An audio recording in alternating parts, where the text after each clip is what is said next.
The drought is over. Dollar bin diving has resumed. Check it out.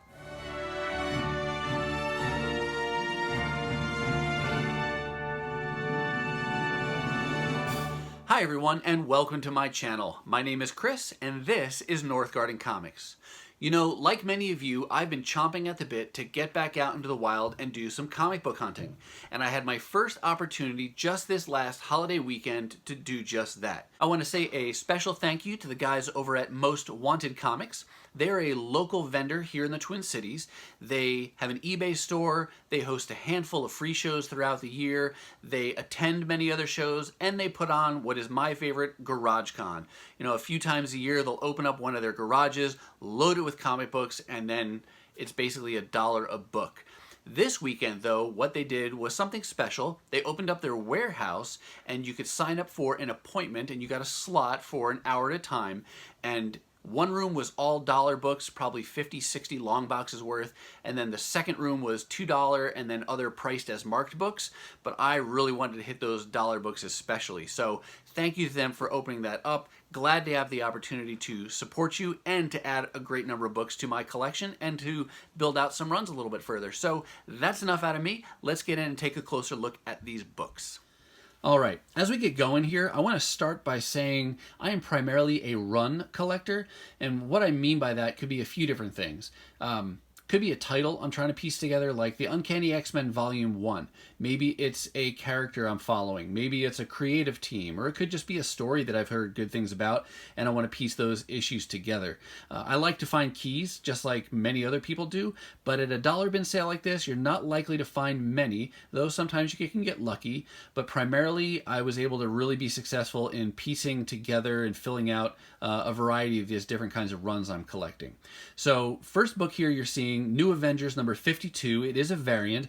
I didn't even know I was looking for this when I started.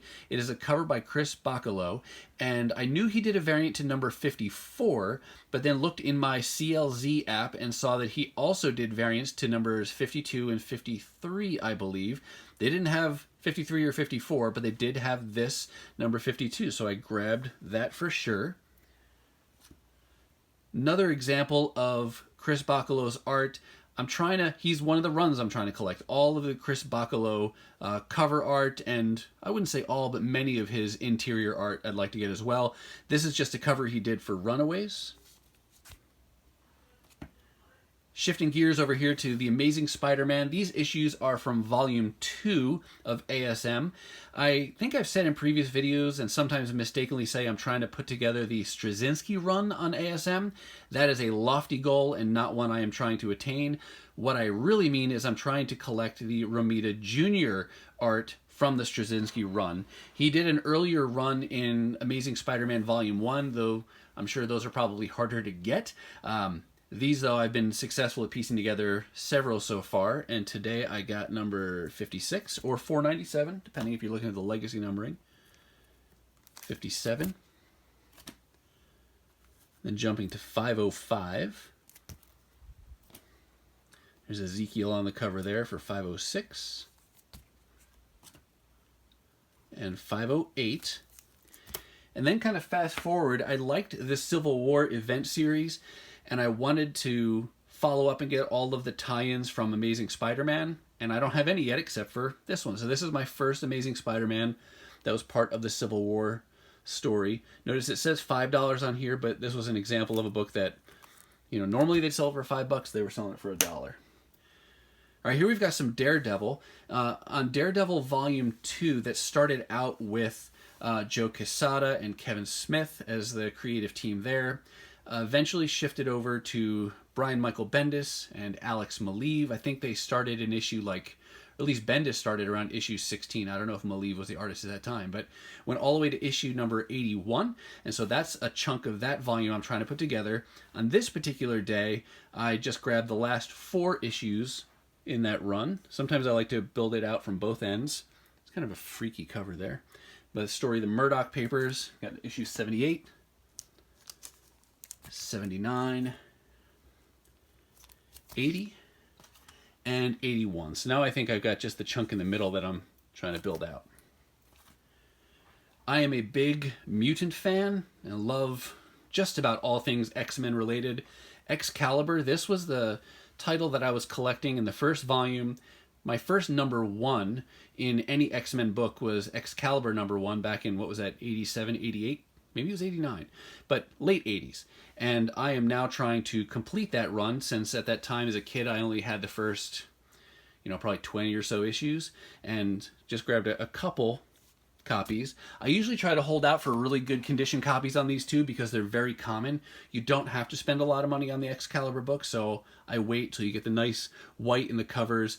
This one I grabbed number 75. I liked when all these kind of milestone numbers were significant, and they had a nice, very cool reflective cover there for number 75. And then up to number 120. I think this is one of the highest numbers left that I needed, and I just thought the cover was really cool there with Kitty Pryde. Here we've got some New Mutants. This is not a volume I was collecting. I think this is New Mutants Volume 2. Only ran, I think, for 13 issues. And I was only going, there's a few numbers like 7, 8, 9 kind of range that were Chris Bachalo covers. But I saw these, there was a handful of the earlier issues in this run, and the covers are just really cool looking. I was drawn to them. So I figured, it's only a 13 issue run. Why don't I just try to build the whole thing out? So I picked up number 1. Number 2, these look like kind of like watercolor paintings. Just love the play of the lights there, the contrast with her eyes. Very cool there. Number 4. And number 6. And I did get one of the Bachalo covers there, number 7.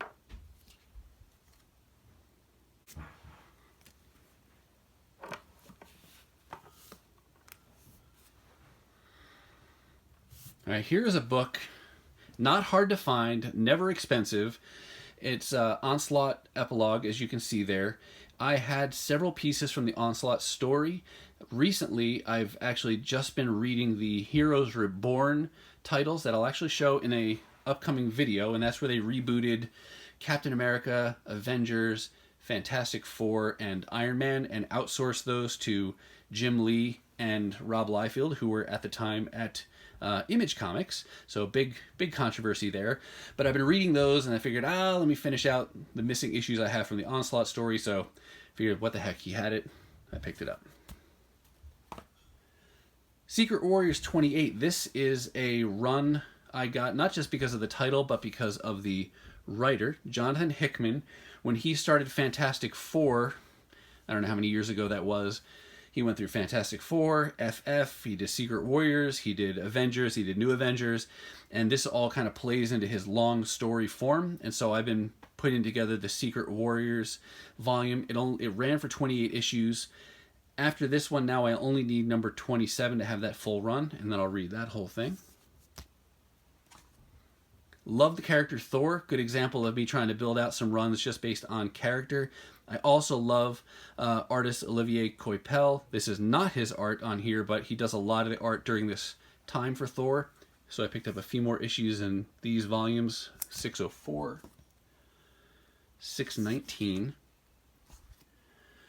I thought there were more Thor books coming, but we're out of order. That's totally fine. Ultimate X-Men is another series I'm collecting. This is a 100-issue series. You can usually find these pretty cheap too, usually 50 cents or $1 a book. And so just grabbed 98. This was the highest number I needed. Another example of where I'm kind of working on the run from both ends. Here we have an example. I was not collecting the Ultimates, so we're still in the Ultimate Universe. This is the first volume of the Ultimates. I haven't read it. I've wanted to start it. I bought a mystery box recently and got number 1. I think it was my Mile High mystery box. And then today he had every other issue in the 13-issue run except number 2. So I picked all those up, and now I'm just missing number 2. And so I've got number 3, 4. Cool Hulk cover there.